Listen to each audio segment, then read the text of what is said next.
척추의 신경학적 증상을 한번 경험하시게 되면 재발에 대한 두려움을 많이 가지고 계신 경우가 많은데요.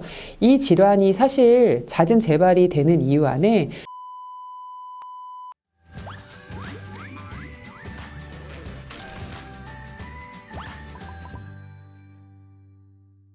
안녕하세요.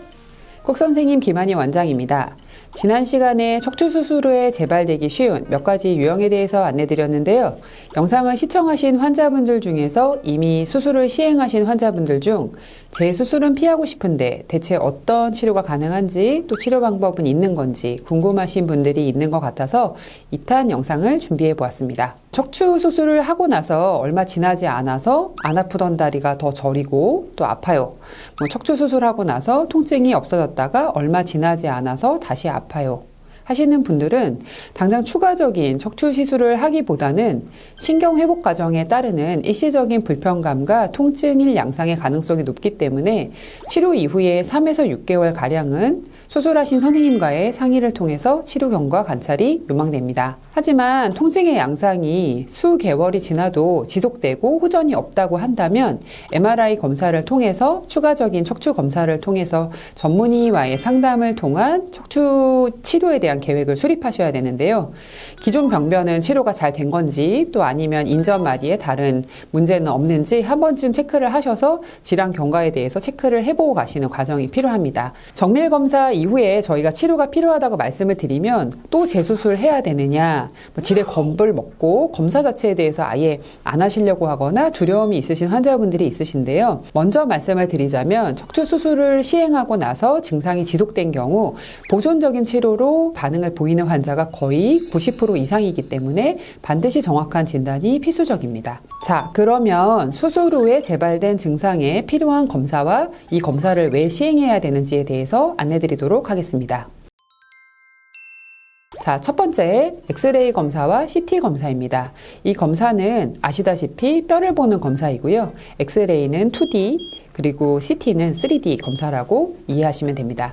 전체적인 척추의 축을 검사하고요. 전체적인 문제가 있는지를 체크하는 검사인데요. CT 같은 경우는 여러 개를 찍어서 이렇게 합쳐서 이 3D로 리컨스트럭션을 하게 되는데 엑스레이 같은 경우에는 놓치는 일 없이 다각도에서 촬영을 하고요. 특히 전방전이증이라든지 척추 분리증과 같은 척추 불안정증을 가지고 있는 병변의 경우에 있어서는 플렉션 익스텐전을 해서 움직임에 따르는 변화 소견을 체크해서 이 불안정한 정도를 체크하는 것이 매우 중요하기 때문에 특히 수술적 치료를 시행하신 척추 감압 수술을 하신 분들 같은 경우는 척추 감압 수술을 하신 부분 자체에 척추 분리증이나 척추 불안정증이 생기시는 경우도 꽤 많이 있기 때문에 수술적인 부위를 자세히 검사해야 될 때 이러한 엑스레이 검사 또 그리고 추가적인 CT 검사를 필요로 하실 수가 있겠습니다. 자, 두 번째 MRI 검사입니다. MRI 검사는 척추의 신경학적 증상이 나타나면 가장 기본적으로 하는 검사라고 생각하시면 될 것 같아요. 아직도 엑스레이만 찍으면 허리 디스크나 협착증이 나오는지 알고 계시는 구독자분들은 없으시죠? MRI 검사를 통해서 신경학적인 병변을 확인해서 신경이 얼마나 눌리는지 확인하고 또 그에 따르는 치료 계획을 수립해야지만 정확한 비수술적 치료 계획 또 그리고 수술적 치료 계획이 되기 때문에 정확한 병변의 확인을 위해서 MRI 검사를 시행하는 것은 척추 질환에서 매우 중요한 진단 과정입니다. 특히 수술을 시행하신 환자분들 같은 경우는 신경 감압이 잘 되었는지 체크를 해서 이 위치뿐만 아니라 다른 마디에 문제가 생긴 건 아닌지 체크도 해야 되고요.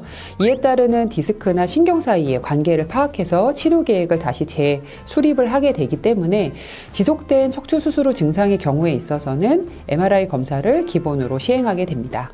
자, 세 번째 혈액검사. 수술을 시행한 직후에는 혈액검사를 통해서 염증이나 감염 수치가 정상화되었는지 확인을 하여야 합니다. 간혹 당뇨 환자라든지 아니면 심장질환을 가지고 계신 환자분들의 경우에 있어서는 수술 후에 염증이나 감염 수치가 이상 소견이 생기는 경우가 있고요. 또 이 결과가 나중에 발견되는 경우도 있기 때문에 지속된 요통이나 방사통이 생긴 경우에 있어서는 혈액검사를 통해서 정상 수치를 확인하는 것은 매우 중요한 과정입니다. 네 번째, 근전도 검사가 있겠습니다. 수술 후 지속되는 신경학적 증상이 있는 경우에 있어서는 근전도 검사라고 하는 신경기능 검사를 시행해야 할 수 있는데요. 이 근전도 검사는 진단적 의미가 MRI만큼이나 정확하지는 않아요. 그래서 신경학적 병변을 가진 경우에 있어서 또 이 검사가 그 당시를 반영하는 검사가 아니라 약간 시간차가 좀 있어요. 그래서 신경이 회복됐는데도 그 시점을 반영하지 않는 경우가 있기 때문에 무조건 루틴하게 시행하지는 않습니다만 어떤 당뇨 말초병증이라든지 말초신경염 등을 가진 경우 진단적 검사의 의미가 있겠고요. 또 중추신경병증이라고 하는 중추 문제가 있으신 분들에서의 신경 회복을 확인하는 것도 의미가 있기 때문에 근전도 검사를 시행할 수가 있다고 할 수 있습니다. 자, 그러면 이러한 척추 수술 후 증후군에 대한 진단과 치료 계획이 수립된다면 어떤 치료가 시행이 될 수 있을까요? 척추 수술만이 치료가 아니기 때문에 낙담하시지 말고 저희와 같은 척추 비수술 전문의들이 상주하는 센터에 방문하셔서 상담하고 치료하는 것이 매우 중요하겠습니다. 환자가 기존에 받던 척추 수술이 척추 유압술을 받았는지 아니면 디스크 자체만 약간 제거하는 미세 감압 수술이었는지에 따라서 필요한 비수술적 치료가 나뉠 수가 있어요. 이 시술 방법도 여러 가지 방법이 있고요. 또 그 수술 방법에 따라서 저희가 시술 방법을 결정하기 때문에 환자의 증상에 대한 이해와 어떤 치료 방법이 가장 적합한지를 파악하는 경험이 풍부한 의사를 초이스하셔야 되고요. 저희 병원처럼 이렇게 대학병원과 동일한 검사와 치료가 가능한 전문 병원의 선택과 또 그리고 그에 따르는 재발성 디스크에 대한 치료 경험이 많은 숙련된 의료진을 선택하는 것이 가장 중요하겠습니다. 그럼 어떤 치료가 하실 수 있는지가 궁금하실 텐데요. 저희 병원 환자분의 사례로 한번 제가 체크를 해보도록 할게요. 이 환자분은 ACDF라고 하는 앞쪽에 고정술을 하셨어요. 경추 고정술 이후에도 환자분께서 증상이 전혀 호전 반응이 없으셔서 저희 병원에 오시게 됐고요. 제가 수술 전에 영상을 보니까 원래 이제 4, 5번, 5, 6번, 6, 7번에 세 마디의 디스크가 있으셨는데요. 그 중에서 가장 심한 5, 6번만 척추 고정술을 시행을 하셨습니다. 인전마디 증상이 좀 오래되신 분들의 경우에 있어서는 수술적 치료를 하셨다 하더라도 목 통증과 방사통이 사실 남으실 수가 있는데요. 이 환자분은 일단 수술하신 마디는 수술이 잘 되신 것으로 판단을 하여서 위 아랫마디에 저희가 주사 치료를 이제 시행을 하였고요. 지금은 저희 병원에서 재활하시고 지금 현재는 거의 무증상인 상태로 유지를 하고 계시는데요. 일정 기간 한 2, 3개월 정도 주사 치료 하시고 재활까지 하셔서 나머지 목 증상하고 방사통까지 다 개선되었던 케이스입니다. 자, 이 경우에 가장 저희가 대표적으로 시술이 되게 되는 게 CEARM 인터벤션이라고 하는 시술인데요. 영상 장비를 실시간으로 확인을 해서 원인이 되는 병변 부위에 직접 하실 수 있는 주사요법인데요. 이 인터벤션 치료 같은 경우에 있어서는 정확한 MRI 진단이 가장 선행돼야 되고요. 거기에 따라서 직접 병변 부위에 우리가 치아 때우듯이 직접 주사 치료를 시행하실 수가 있는데요. 이 환자분처럼 여러 마디인 경우에 있어서는 척추 주변에 있는 관절이나 근육 문제도 있는 경우가 있기 때문에 이런 주변에 있는 관절과 근육 치료를 같이 선행하면 목 통증도 같이 줄일 수 있는 장점이 있겠습니다.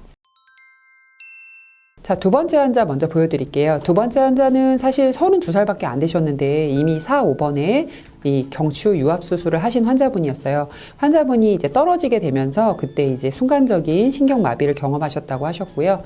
그때 이제 2013년에 수술하셨다고 하셨으니까 지금 거의 한 10년 정도 되셨는데요. 그때 이후에 신경 회복은 되었지만 항상 팔 쪽으로 생기는 위압감이 있으셨다고 하셨습니다. 환자분께서 이제 그때 이후로도 계속 타병원에서 주사 치료와 신경 치료를 계속 하셨는데 최근 들어서는 주사에 전혀 반응이 없게 되고 그 다음에 팔에도 이제 위압감이 진행돼서 저희 병원에서 MRI 촬영을 시행하였고요. MRI 촬영을 시행하였더니 척추 수술하신 데뿐만 아니라 위, 아래 두 마디까지 퇴행 디스크가 진행형 병변이라서 지금 4마디 정도 퇴행 디스크가 있지만 환자분 나이가 아직은 32살밖에 되지 않았기 때문에 재수술 시기까지는 오지 않았다고 판단을 하였습니다. 그래서 척추 수술하신 병변까지 저희가 척수 카테터를 이용해서 신경 공간에 염증을 박리하고 신경 공간을 좀 넓혀주는 그 펜 시술이라는 있는 시술 진행을 하게 되었는데요.